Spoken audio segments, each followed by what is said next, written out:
नमस्कार, मैं हूं आपके साथ गीतिका पंत और स्वागत है आपका 9 बजे की सभी बड़ी खबरों में। आज पूर्व पीएम अटल जी की 97वीं जयंती है। दिल्ली में अटल जी की समाधि स्थल सदैव अटल पर श्रद्धांजलि कार्यक्रम चल रहा है और पूर्व प्रधानमंत्री अटल जी के जन्मदिन पर पूरे देश में बीजेपी कार्यक्रम कर रही है। दिल्ली से अटल जी के समाधि स्थल सदैव अटल पर पहुंचकर राष्ट्रपति रामनाथ कोविंद, प्रधानमंत्री मोदी, अमित शाह समेत कई बड़े नेता मौजूद रहे। सदैव अटल पर भव्य कार्यक्रम का आयोजन किया गया।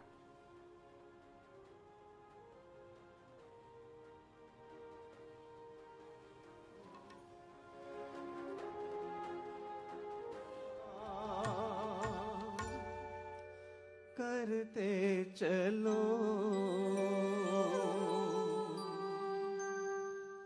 संगीत में श्रद्धांजलि श्रद्धेय अटल जी को दी गई। इसके साथ ही प्रार्थना सभा का ये कार्यक्रम समाप्त हो रहा है। भारत श्रद्धेय अटल जी के हमेशा मन में रहा, भारतीयता तन में। माननीय राष्ट्रपति जी, माननीय प्रधानमंत्री जी,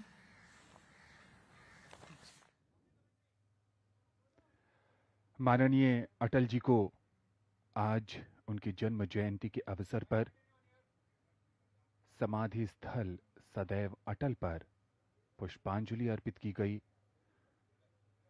भजन गायिका श्रुति और उनके सहयोगियों ने उनको भजनों के माध्यम से श्रद्धांजलि दी और अब माननीय प्रधानमंत्री स्वयं जाकर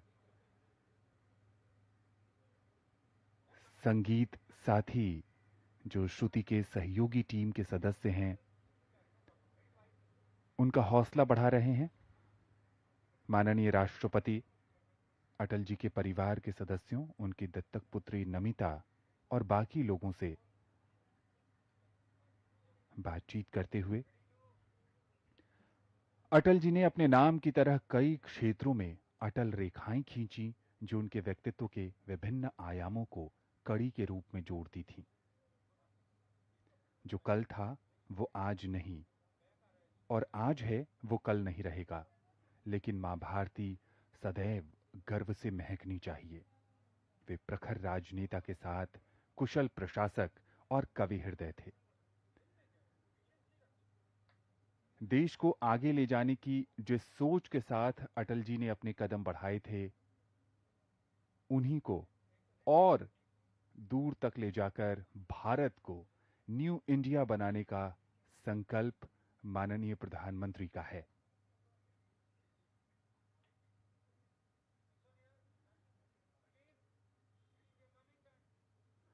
अटल जी मानते थे कि भारतीय लोकतंत्र ऊपर से जितना जीवंत दिखाई देता है, भीतर से भी वो उतना ही सबल और शक्तिशाली है। माननीय राष्ट्रपति का प्रस्थान होता हुआ समाधि स्थल सदैव अटल से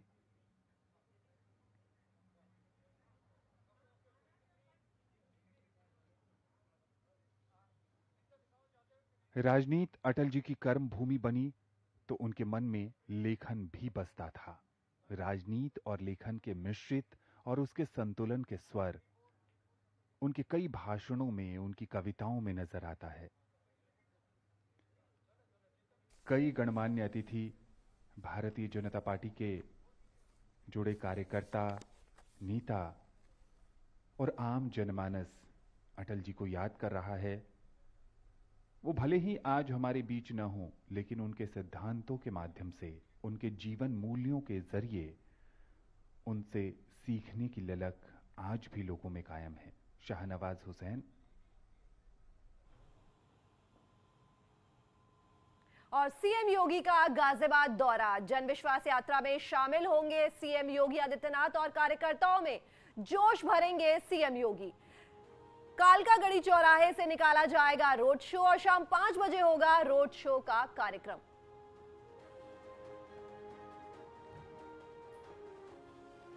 तो आज सीएम योगी का गाजियाबाद दौरा, जन विश्वास यात्रा में शामिल होंगे सीएम योगी आदित्यनाथ, कार्यकर्ताओं में जोश भरेंगे सीएम योगी और कालकागढ़ी चौराहे से निकाला जाएगा ये रोड शो। शाम 5 बजे होगा रोड शो का कार्यक्रम।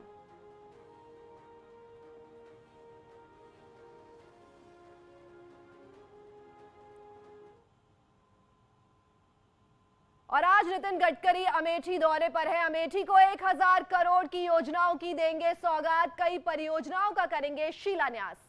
केंद्रीय मंत्री स्मृति ईरानी रहेंगी मौजूद और डिप्टी सीएम केशव प्रसाद मौर्य भी होंगे शामिल। गिरिराज नवोदय विद्यालय में होगा ये कार्यक्रम।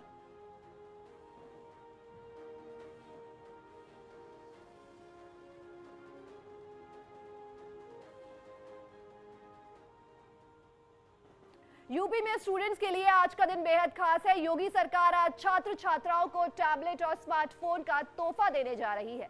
1 लाख युवाओं को फ्री स्मार्टफोन और टैबलेट दिए जाएंगे। सीएम योगी डीजी शक्ति पोर्टल और डीजी शक्ति अध्ययन ऐप भी लॉन्च करेंगे। सभी स्मार्टफोन और टैबलेट में डीजी शक्ति अध्ययन ऐप इंस्टॉल होगा। स्मार्टफोन और टैबलेट के जरिए पढ़ाई के लिए कंटेंट और रोजगार से संबंधित जानकारियां दी जाएंगी। इंफोसिस के शिक्षा और रोजगार से जुड़े 3900 प्रोग्राम निशुल्क उपलब्ध होंगे। पहले चरण में अंतिम वर्ष की पढ़ाई कर रहे युवाओं को फ्री स्मार्टफोन और टैबलेट मिलेगा। अटल जी की जयंती पर लखनऊ के इकाना स्टेडियम में ये कार्यक्रम का आयोजन किया जा रहा है।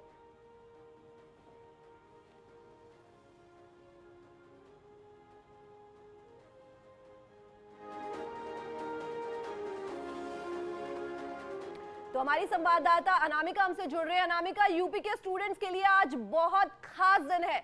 योगी सरकार जो है आज छात्र छात्राओं को टैबलेट और स्मार्टफोन जो है तोहफे में देने जा रही है।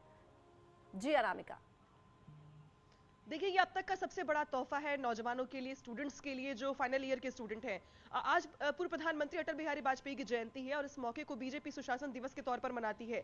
लेकिन आज ही इस कार्यक्रम को रखा गया जहां पे ये दावा किया जा रहा है सरकार की ओर से कि ये अब तक का इतिहास में सबसे ज्यादा नौजवानों को रोजगार के साथ साथ जो लैपटॉप और स्मार्टफोन है वो देने का कार्यक्रम होगा।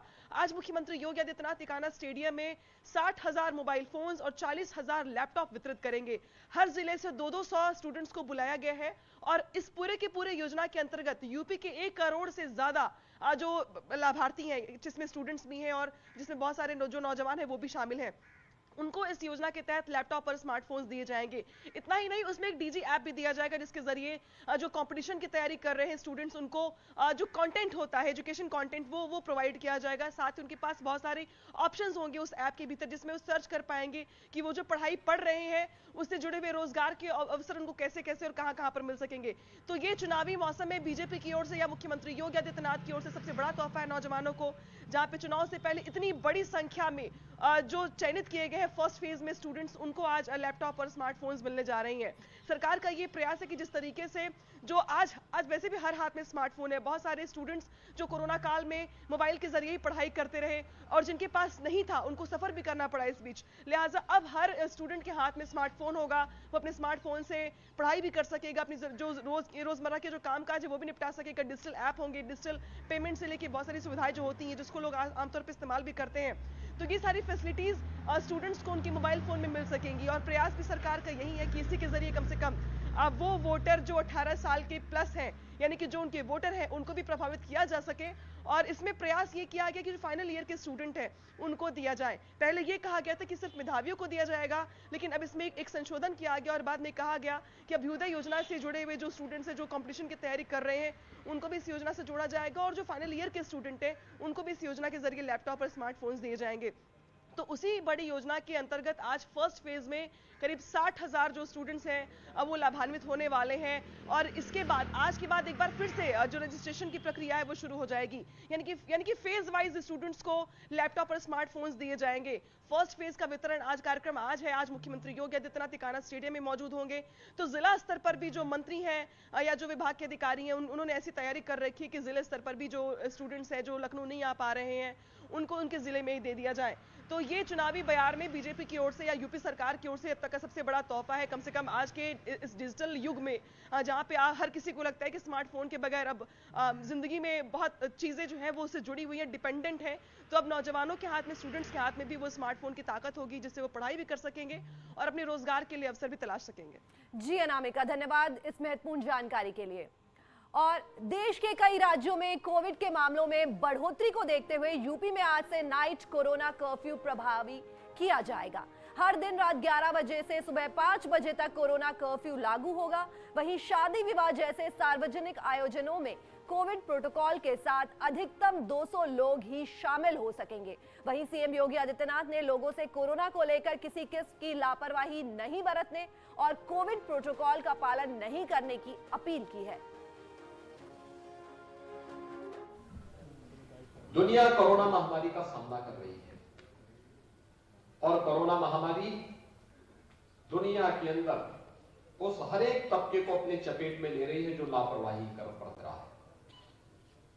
हम याद रखें कि हमें जीवन भी बचाना है और जीविका को भी बचाना है। जीवन और जीविका को बचाने के इस अभियान के क्रम में हम सबका दायित्व बनता है कि हम सभी लोग मिलकर के कोरोना प्रोटोकॉल का जो नियम बनाया गया है, 2 गज की दूरी, मास्क है जरूरी। और यहां रुक रहे एक छोटे से ब्रेक के लिए, जल्द लौट रहे हैं।